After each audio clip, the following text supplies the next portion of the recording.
Stéphane, là je vois qu'on passe à hauteur de Ensheim, on va direction Strasbourg. C'est pas courant, il y a un salon des vignerons indépendants à Strasbourg, c'est pas encore là. Qu'est-ce qu'on va faire? Non, on a pris un peu d'avance là, Laurent. Aujourd'hui, je t'emmène pour livrer le vin des Hospices de Strasbourg. Il y a 15 jours, on a fait la dégustation de sélection. Et là, on emmène ce Pinot Gris vieille vigne qui a eu les faveurs du jury, donc pour l'encuver à la cave des Hospices de Strasbourg, en prévision de son élevage. Voilà. Il va poursuivre son élevage dans les foudres de la cave. Ok, bah alors en route, on en a encore pour 10 minutes. Et puis on ira faire un tour à l'hôpital. Est-ce qu'on a le gyro au moins activé là? Gyro sur le toit. On a oublié le gyrophare bleu. Parce que le vin, c'est pas une urgence. On va lui donner le temps. Du coup, on arrive par l'entrée des artistes. Donc du côté des coulisses de la cave des Hospices. Donc qui se trouve en face de ce bâtiment qui est en face de nous, qui est le bâtiment historique de l'Hospice de Strasbourg.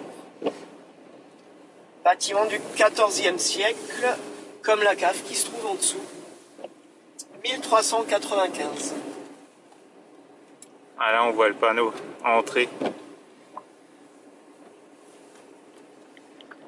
Voilà, ça c'est l'entrée des visiteurs. Il en a une exprès pour nous. Un véhicule autorisé, c'est nous. Je suis autorisé.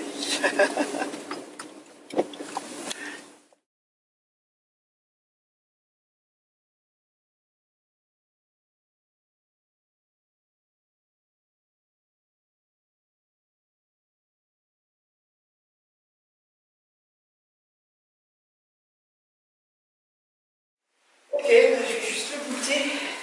Bon, c'est pas le meilleur moment, mais...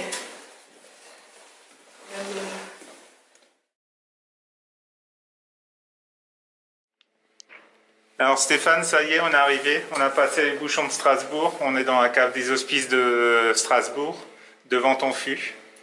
Voilà, ouais, ça y est. On a fait un petit bond en arrière, là, de quelques siècles, pour se retrouver donc dans cette cave, comme je te disais, du XIVe siècle.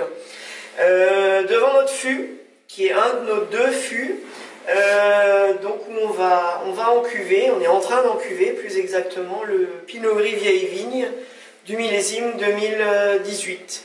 Donc là, tu vois, j'ai à peu près 15 hectos, ce qui veut dire qu'à la fin de son élevage, on aura 2000 bouteilles de Pinot Gris estampillé Hospice qui va sortir, qui va être mis en bouteille ici et qui va sortir de la cave. Donc le vin, tu l'amènes et ensuite il est surveillé par quelqu'un ou plusieurs personnes? Comment ça? Ben écoute, moi je l'apporte, donc jusqu'à ce qu'il rentre dans la cave, jusqu'à aujourd'hui, j'en étais le gardien. Je transmets le flambeau à Lucas, qui est le caviste des Hospices, et qui va assurer le suivi du vin en ma compagnie, puisque je viendrai quand même régulièrement voir comment le vin se comporte. Mais disons qu'à partir de maintenant, c'est lui qui va faire les opérations éventuelles sur le vin. Des opérations, en général, il y en a peu, puisqu'on est dans une phase d'élevage, donc c'est plutôt juste avant la mise en bouteille que la vie du vin va reprendre avec une filtration pour la mise en bouteille qui a lieu d'ici quelques mois.